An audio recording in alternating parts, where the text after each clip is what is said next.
Hello everyone, আসসালামু আলাইকুম। আজকে একটা ভাইরাল রেসিপি তৈরি করব।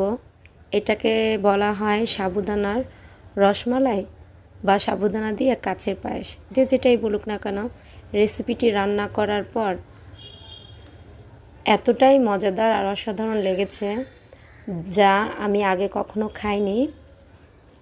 তো রেসিপিটি বানানোর জন্য আমাদের লাগবে সাবুদানা। এই জন্য আমরা প্রথমে সাবুদানা নিয়ে নিব।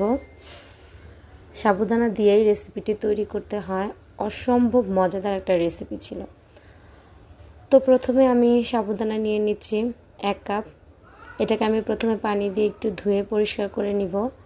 তারপর কিছুটা পরিমাণ পানি দিয়ে এটাকে ভিজিয়ে রাখবো ঘন্টাখানেকের জন্য।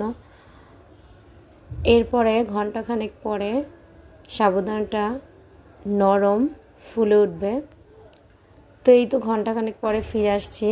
আমি এখানে দিয়ে দিয়েছি চিনি, দিয়ে দিয়েছি নারিকেল, সামান্য পরিমাণে লবণ, আর দিয়ে দিয়েছি গুঁড়ো দুধ।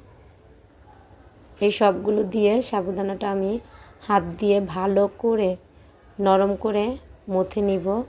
এখন আমি দিয়ে দিয়েছি সামান্য পরিমাণ ঘি। এই ঘিটা দেওয়ার কারণে একটা সুন্দর স্মেল আসবে সাবুদানা থেকে। এখন হাতে আমি কিছুটা ঘি মেখে নিয়েছি। এই নরম সাবুদানাগুলোকে আমি হাত দিয়ে গোল গোল করে নিচ্ছি। এই তো আমি সবগুলো গোলা রেডি করছি, ঠিক যেমনটি রসমালাইয়ের মতো ছোট ছোট করে করা হয়। ছোট ছোট করে করলেই খেতে অনেক ভালো লাগে। এই যে আমি গোল গোল করে রেখেছি, এগুলো কিছুক্ষণ পর দেখা যাচ্ছে যে একটু শক্ত শক্ত টেনে আসবে, তখন আমি হাত দিয়ে আরও ভালো করে গোল করে নিয়েছি। এখন আমি চুলোয় দিয়ে দিয়েছি লিকুইড দুধ। এটাকে আমি জাল দিয়ে ঘন করে নিয়েছি।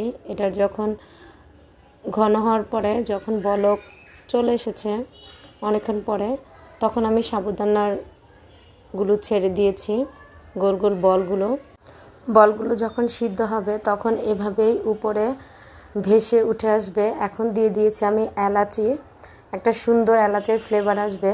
আর দিয়ে দিয়েছি অনেকটা পরিমাণ কনডেন্স মিল্কটা দিলে খেতে অনেক মজা হয়। আর দিয়ে দিয়েছি সামান্য পরিমাণে চিনি, যেহেতু কনডেন্স মিল্কে অনেক পরিমাণ চিনি ছিল, এই জন্য আমি সামান্য পরিমাণে চিনি দিয়েছি। এই দেখেন সাবুদানার গোল গোল বলগুলো সিদ্ধ হয়ে উপরে ভেসে উঠেছে। এখন এটা ঘন হওয়া পর্যন্ত আমি নেড়ে চেড়ে দিব, যাতে নিচে লেগে না যায়। এখন আমি সাবুদানার বলগুলো নামিয়ে ফেলবো। নামানোর একটু আগে সামান্য পরিমাণে ঘি দিয়ে দিব।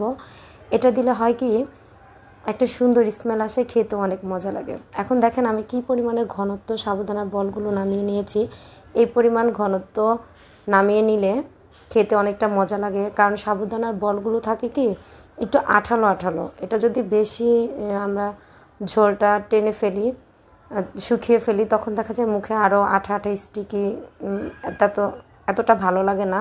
এই জন্য আমি সামান্য পরিমাণে রসমালাইয়ের মতো ঘনত্বটা রেখেছি। যখন সাবুদানার বলগুলো আর একটু রস দিয়ে মুখে দেওয়া হয়, জাস্ট ওয়াও। উপরে ডেকোরেশনের জন্য আমি দিয়ে দিয়েছি কিশমিশ, তারপরে বাদাম কুচি। দেখেন কি পরিমাণে সফট নরম হয়েছে, মনে হচ্ছে আমার হাত থেকে পড়ে যাচ্ছে। তো আজকের রেসিপিটি এই পর্যন্তই। খেতে কিন্তু অসম্ভব মজাদার ছিল। তো আমার রেসিপিটি যদি আপনাদের ভালো লেগে থাকে, তাহলে অবশ্যই একবার বানিয়ে খেয়ে দেখবেন। আজকে এই পর্যন্তই। রেসিপিটি ভালো লাগলে চ্যানেলটি অবশ্যই সাবস্ক্রাইব করে পাশে থাকবেন। ধন্যবাদ।